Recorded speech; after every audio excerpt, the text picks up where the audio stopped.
Before we start, tell me in the comments where you're watching from right now. And don't forget to like, subscribe, and share. Your support helps these stories reach more hearts. Amara never imagined that a simple Saturday afternoon could change the course of her life. The sun hung low over the city park, brushing the sky in peach and gold, painting the playground in soft warmth. She had come here just to take a break from her exhausting week at the community center, where she worked with disabled kids and tired parents who were losing hope as fast as the system failed them. But today, she simply wanted air, a moment of peace. She sat on the old wooden bench under a maple tree, closed her eyes, and let the faint laughter of children drift around her. She had grown up in neighborhoods where laughter was rare and dreams were currency no one could afford. But parks like this, green, clean, so safe that joggers left phones unattended on picnic blankets. They reminded her of possibilities, of what a life could be when money wasn't always running out faster than breath. That's when she noticed her. A little girl sat alone by the sandbox, tiny shoulders slumped, a single pink crutch leaning beside her.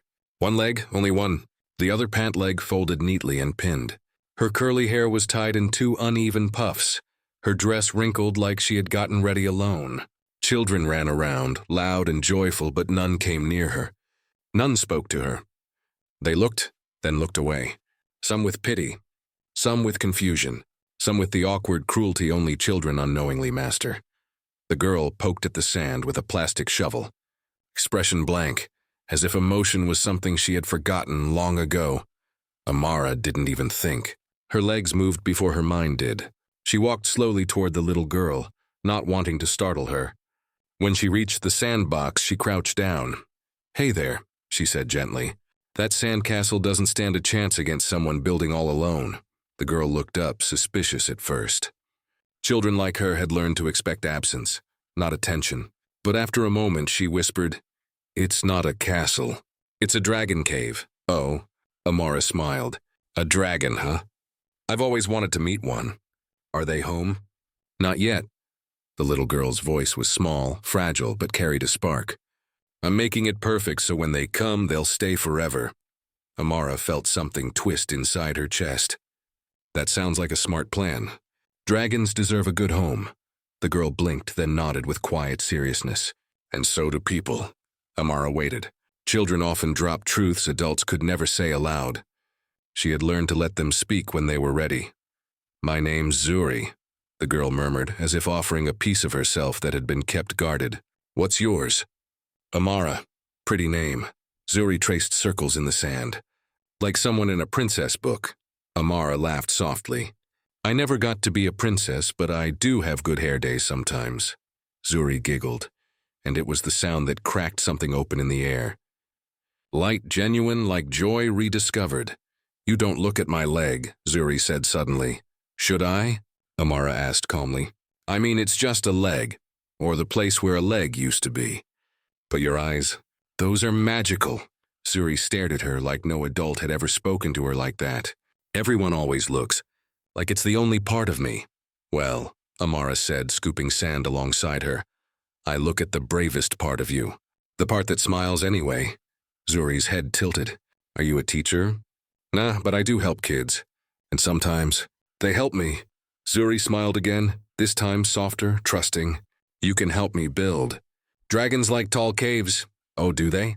"Well, lucky for you, I was the top cave builder in my neighborhood when I was your age." "World class," Zuri gasped dramatically. "Really?" "My cave building resume is extremely impressive. Totally legendary." And so they built. They shaped sand into towers, carved tiny tunnels with sticks, created a moat using a water bottle someone left behind. Zuri's laugh grew louder. Other kids began watching, curious. One approached, then two. Soon Zuri wasn't alone. Children came to play beside her, help her dig, ask her questions.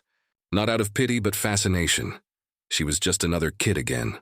Amara watched it happen like magic, because kindness had opened a door no one else bothered to knock on. But she also noticed something else. A man stood far across the park, behind tinted SUV windows, watching. He hadn't been there before. She didn't see his face and only a silhouette, tall, still, hidden, observing. For a moment she felt a prick of unease. Had he been watching her and Zuri the entire time? The window glided up slowly, as if whoever sat inside did not want to be seen. Then the SUV rolled forward, circled the curb, and disappeared. Odd, but she brushed it aside and returned to Zuri. Can dragons fly if they only have one wing? Zuri asked suddenly, not looking at her. Ah, there it was. Not a question about dragons at all. I think so, Amara said softly. They just fly differently. Maybe lower sometimes, maybe slower. But they still fly. Zuri nodded, relief flickering behind her eyes. Daddy used to say I'd fly one day, before the accident. Amara looked at her compassionately. He sounds like a good dad. Zuri didn't respond at first. Then quietly, he's big, and busy and serious. People bow their heads when he talks. They don't laugh around him. So who laughs with you? Zuri hesitated. No one. I don't have friends at school. They don't understand. Amara gently placed a small stick flag into the sand cave. Well, I understand. And I'm here today. That counts. Zuri stared as if savoring the words. You sound like my mom. Before she went away. Another ache bloomed in Amara's chest. Gone mother. Overworked father. A child learning loneliness before multiplication tables. She wanted to hug her, but she held back. Children needed permission, not pity. And you, Zuri? Who do you sound like? Zuri smiled a little, wiping her nose with the back of her hand. A dragon princess, Amara laughed. A fierce one. No, Zuri shook her head with sudden certainty. A gentle one. Gentle dragons are the best. People think they're weak, but really, they're strongest. Those words struck Amara deeper than she expected. The sky shifted as afternoon slid toward evening, and parents began calling kids home. Zuri watched others leave until only her and Amara remained. Her fingers fidgeted with her crutch. Do you have to go? Zuri asked quietly. Yeah, Amara said softly. But I'll walk you to whoever's picking you up. Zuri didn't answer. She just stared at the park entrance, waiting. Minutes passed, a black luxury sedan pulled up. Sleek, silent. Driver stepped out, dressed in crisp black. He walked toward Zuri and bowed slightly. Not a parent, but help. He opened the back door of the car. That's when Amara saw him. The man from the SUV earlier. The figure in the tinted window? He stepped out. Tall, commanding, sharply dressed in a charcoal suit that probably cost more than Amara's rent for a year. Dark sunglasses, jaw cut like stone. Presence heavy like power itself, a billionaire. That wasn't a guess. It was something in the way the world paused around him. Like even the air feared making the wrong move. His gaze cut toward them. Cold. Measuring. He walked over, not rushing, but with purpose that made the earth feel smaller under each step. Zuri's smile faltered into a nervous quiet as she clutched her crutch. Daddy, she whispered. He stopped in front of them, removed his glasses slowly. His eyes were sharp, unreadable, as they locked on Amara. She felt like she had been scanned, evaluated, judged in a single breath. And who, he said, voice deep, controlled, with the unshakable tone of someone used to obedience. Are you? Amara met his gaze, steady but respectful. Just someone who had the privilege of building a dragon cave. Zuri tugged his sleeve. Daddy, she's my friend. The billionaire looked down at Zuri, then back at Amara. He didn't smile. Didn't thank her. Instead, he spoke with slow, precise suspicion. Why are you speaking to my daughter? The words weren't curiosity. They were accusation. Amara's heartbeat flickered, but she didn't flinch. Because she deserved company and joy. Like any child. Zuri squeezed Amara's hand. The billionaire's jaw loosened imperceptibly. Conflict flickering behind his controlled demeanor. Strange emotions swirled in his eyes, then vanished beneath a polished mask. We will be going, he said. Zuri's grip tightened. Will I see you again? Amara swallowed. I hope so. The billionaire watched her. Expression unreadable, then turned away, placing a protective, but distant hand near Zuri's shoulder as the driver opened the door. Zuri looked back through the window as the car pulled away, hopeful yet afraid. Hope might break. Amara stood alone at the sandbox, staring at the crumbling dragon cave. Something told her this wasn't the end. Something told her life had just shifted. And she had no idea yet that this man, this powerful, Guarded billionaire. Didn't simply notice her. He would come back for answers, for reasons even he didn't understand yet. And when he did, their worlds would collide in ways neither could predict. Amara woke the next morning still thinking about Zuri, about her bright eyes, her brave little heart, her tiny voice saying, "Will I see you again?" Children had a way of touching wounds adults forgot they had. She brewed instant coffee in her small apartment, steam curling like hopes rising too early in the day, and stared at her cracked phone screen, emails, bills, a reminder for her next shift at the center. Life, as always, waited without kindness. She didn't expect the knock. It was firm, intentional, not a neighbor looking for sugar. She opened the door to see a black SUV parked outside her old building, glossy like polished obsidian against weathered brick. A man in a tailored suit stood at her door, the driver from yesterday. "Miss Amara?" he asked, tone polite but clipped. Her heart skipped. "Yes?" "The CEO requests your presence." He motioned toward the SUV, CEO. She didn't need to ask who. The billionaire father. Zuri's intimidating guardian with eyes colder than winter steel. But why? Did he think she had done something wrong? Was he here to accuse her of, what, being kind? Talking to his daughter like a human being? I have work," she stammered. "He insists," the driver said simply. There was no threat in his voice, but the weight of wealth was heavier than fists could ever be. Her phone buzzed. A text from her supervisor, urgent meeting canceled. Center closed today, she blinked. Coincidence? Or power reaching before she even stepped outside? Amara could have refused. But she thought of Zuri, of that brave little girl sitting alone, craving laughter like oxygen. If this was about her, Amara needed to go. "Give me 5 minutes," she whispered. She pulled on clean jeans, a modest blouse, tied her hair in a bun. No makeup, she didn't have any. She grabbed her worn handbag. Its strap nearly split from years of holding more weight than it should. Then she followed the driver downstairs. The SUV interior smelled like leather and success, the kind that crushed smaller dreams just by existing. The city blurred past, rich neighborhoods replacing struggling ones like scenes in a movie she didn't remember auditioning for. They stopped before a towering glass building, security with earpieces, mirrored windows catching sky, a giant emblem gleaming near the entrance. Thorne Global Holdings. Of course. His name, Gabriel Thorne, billionaire, powerhouse, untouchable. Inside, the air was cool, pristine, expensive. Marble floors, gold accents so subtle yet unmistakable. Paintings that probably cost more than entire houses. Every person who walked by wore polished shoes and perfect posture. Like failure wasn't allowed here.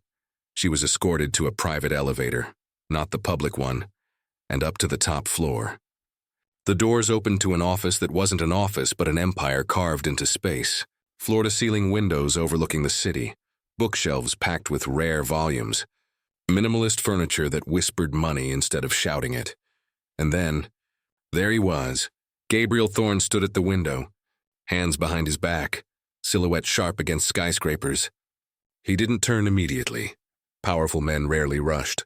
When he finally faced her, his gaze was the same as yesterday, unreadable, heavy, the kind that stripped people down to whatever truth lived beneath their skin. Miss Amara. Her name in his voice felt like a test. "Mr. Thorne," silence stretched. Seconds that felt like held breaths. "You were with my daughter yesterday. Yes, you spoke to her. Yes, you touched her." Amara frowned. "I held her hand when she reached for mine." His jaw tensed. "She does not reach for anyone." "Maybe," Amara said quietly. "She doesn't have anyone who reaches back."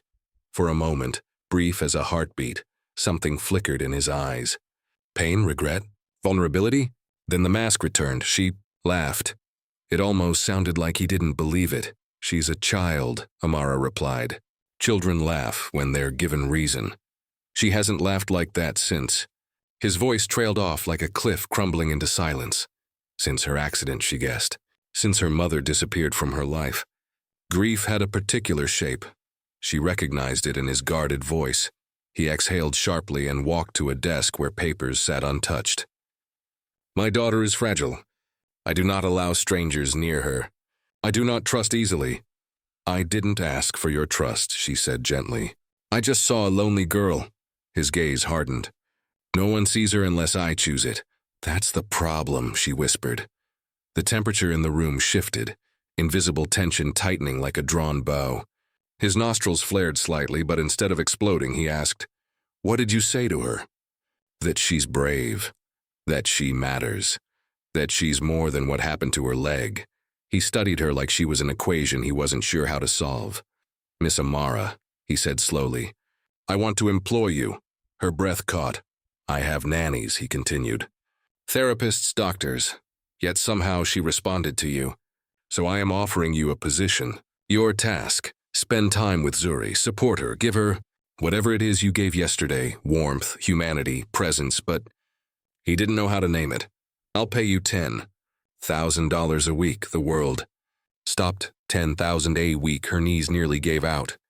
She could pay off every debt, move her family out of cramped housing, finally breathe, but money had a taste, and this offer tasted like control.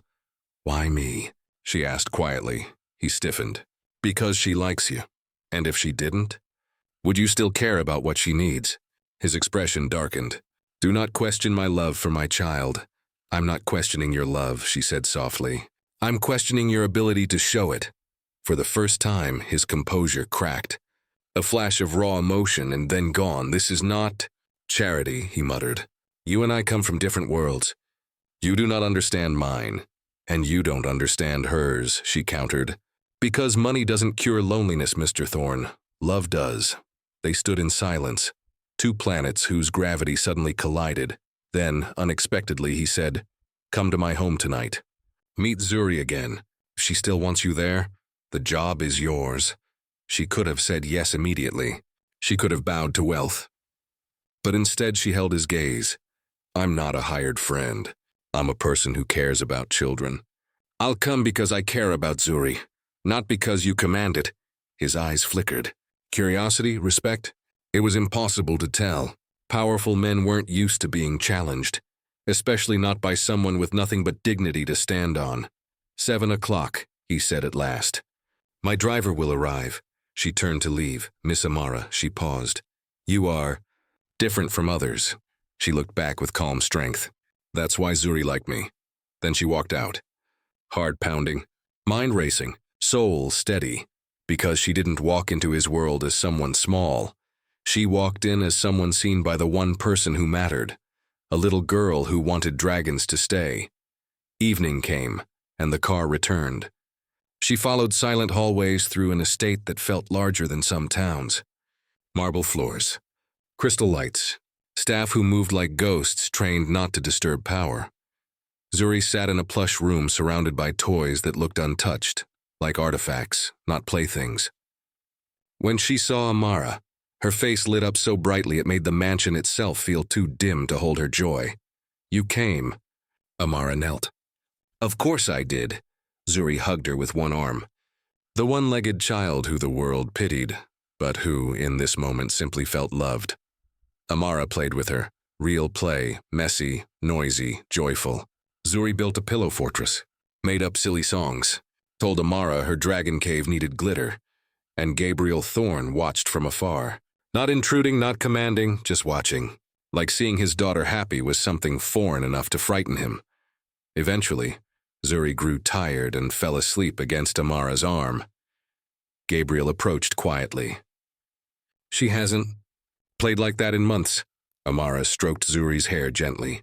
"She doesn't need perfection, Mr. Thorne. She needs presence, heart, someone who stays." His jaw tightened again, not with anger, but with something much more dangerous. Recognition of failure. Of truth, of longing, he spoke quietly. "She asked where you were this morning." She cried. Amara closed her eyes. "Children cry for those who make them feel safe. Then stay," he said. Not a command. For the first time, it sounded like a plea. "I'll stay for her," Amara whispered. "Not for your offer, and for her." A long silence. "Good," he breathed, voice rough. "Because I don't know how to do this alone." Those words, simple, raw, stunned her more than money ever could. Amara looked at him, really looked. Behind the billionaire mask, she saw a father drowning in expectation, guilt, duty, and grief. A man who had built an empire but didn't know how to hold his daughter's heart without crushing it in his palms. "We'll help her together," she said. "But only if you let love lead, not control." He didn't speak. But his eyes, for the first time, softened, just barely, like winter thawing by inches, and in that fragile moment neither knew it yet. But this wasn't just about Zuri healing. This was the beginning of all three of them being changed forever. The days that followed unfolded like slow dawn, each morning bringing a little more light than the one before. Amara arrived at the mansion every afternoon, and without fail, Zuri greeted her like the world had just been handed back to her in color. They played, drew dragons, made up songs about flying, and even held royal dragon meetings in blanket forts that made the gleaming floors of the Thorn estate feel almost warm. And Gabriel watched, sometimes from a distance, sometimes close enough to hear the giggles his mansion had never held before, sometimes silently in the doorway, hands in his pockets as if unsure whether to enter or absorb this new energy from afar. He never interrupted. He just observed, and though he rarely smiled, something inside him was softening, like granite warming in sunlight after decades of winter. But healing isn't linear, and life never lets a wound close quietly. One evening, rain smeared silver streaks across the windows as thunder rumbled like distant drums. The mansion felt too quiet, too large. Amara had just tucked Zuri into bed after a bedtime story about a dragon princess who learned to fly with one wing, when she heard raised voices echoing down the hallway. Not anger, but panic. She followed the sound to Gabriel's study. The door stood slightly ajar and she heard a woman's voice, sharp, cold, furious. "Ridiculous. A street girl. Around my daughter." Amara's breath caught. A woman stood inside. Tall, elegant, a polished diamond in heels sharp enough to cut pride. Dark hair in a sleek bun, expensive coat draped over her shoulders like royalty, eyes burning with entitlement, Zuri's mother, or what remained of that role. Gabriel stood opposite her, jaw clenched. "You left, Helena." "I needed time," she snapped. "You left," he repeated, voice low. "And you stayed gone," Helena scoffed. "I heard she was spending time with some woman from the street. She has a name," Gabriel said sharply. "Oh, and what is she?" Helena sneered. "A teacher? Therapist? Nanny?" "No," Gabriel said quietly. "She's someone who loves Zuri." The room froze. Even Amara stopped breathing. Helena laughed cruelly. "Love, are you insane? You brought some stranger into my daughter's life and now you use that word." Zuri appeared at the hallway corner, holding her crutch, eyes wide and frightened. Amara rushed to her, kneeling so their faces aligned. "It's okay," she whispered. "I'm here." Helena saw her then, nostrils flaring. "So you're the girl who thinks she can walk into my family's life." "I didn't walk in," Amara replied softly, calm like steady earth. "Your daughter opened the door." Helena's eyes flashed. "And you took advantage of it." Amara swallowed anger. "I only gave her kindness." "You gave her hope," Helena hissed. "And hope is cruel when people like you can't stay." That cut deep, but Amara didn't flinch. "Hope is crueler when people who should stay walk away." Helena's hand twitched like she'd been slapped, but before she could respond, Zuri limped forward, voice trembling. "Mommy, please don't fight." Helena froze, eyes locking on her child, guilt flickering before pride smothered it. "Zuri, sweetie, Mommy's here now. I'll take care of you. We don't need—" "She's my friend," Zuri whispered. "She makes me happy." Helena's lips pressed thin. "I am your mother. I know what's best for you." Zuri's voice cracked. "Then why did you leave?" The room fractured. Helena stumbled as if struck, the truth pulling the ground out from beneath her designer shoes.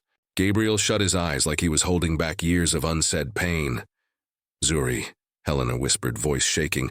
I had to think." Couldn't handle me?" Zuri choked. "Because I lost my leg?" Helena gasped. No, baby. You left because I wasn't perfect anymore." Tears spilled down Zuri's cheeks. "But she stayed even though I'm not." Silence. Thunder rolled like judgment. Helena reached for Zuri, but Zuri pulled back, clutching Amara's sleeve, and Gabriel finally spoke, voice low, trembling with truth hard-earned. "You left because it hurt you to see her hurting. Amara stays because it hurts her more not to. Helena shook, tears filling her eyes. Then pride snapped her back. You can't replace me. No one wants to, Amara whispered. Zuri doesn't need replacing. She needs healing. And so do you. Helena stared at her like she couldn't understand kindness spoken without agenda. Then, without another word, she turned and walked away, heels echoing like hollow memories across the marble. The front door opened, closed, and she was gone again. Zuri collapsed into Amara's arms, sobbing into her shoulder. Amara held her tight, rocking her gently, whispering, You are loved. You are enough. You are strong. Gabriel stood behind them, face shattered in a way only a man who held himself like armor could break. Hours passed before Zuri fell asleep in Amara's arms. Gabriel lifted her gently, like something fragile and sacred, and carried her to her room. Amara followed quietly, watching him tuck Zuri in with a tenderness the world would never believe existed in a man like him. When he finally turned, his voice barely rose above a whisper. You changed her life. Amara shook her head softly. She changed mine. He studied her, not like a billionaire analyzing worth, but like a father seeing the first beam of morning after years of storm. You should know, he said slowly. When Helena first left, I blamed Zuri. Amara felt her heart break for him too, for the guilt that must have eaten him alive. I thought her injury, her struggle, pushed Helena away. I built walls thinking I was protecting her. But I was hiding. From pain, Amara whispered. He nodded. And in doing so, I caused more. He stepped closer, vulnerability raw and real. I thought power could shield us. But you brought something I couldn't buy. She held his gaze. Love can't be purchased, but it can be given. It just needs to be accepted. And I don't know how to accept it, he admitted. That's why Zuri needs both of us, Amara said gently. To teach her and you that love isn't weakness. Silence settled, not heavy this time, but full, like soil ready to grow something new. Then Gabriel did something no boardroom, no empire, no headline would believe. He bowed his head, not in defeat, but in humility. I don't know what this is between us, he said quietly, but I don't want it to end. Amara inhaled slowly. Whatever it becomes, it must always be for her first. His eyes softened. For her, he echoed. Zuri stirred in her sleep then, murmuring, Dragons fly, even with one wing. Gabriel's eyes glistened. Amara touched Zuri's cheek gently, and in that moment 3 lives, once broken, lost, separate, began rewriting their stories together. Not perfectly, not easily, but truthfully, because sometimes family isn't built by blood or law or wealth. Sometimes it's built by presence, pain, patience, and the courage to stay. And in a mansion built to protect a heart that once believed itself untouchable, laughter slowly returned, real, messy, healing laughter. A billionaire learned to kneel, a little girl learned to fly her own way, and a woman who came with nothing brought more than anyone ever had. Not a maid, not an employee, not a miracle worker, just someone who stayed. And in staying, she changed everything.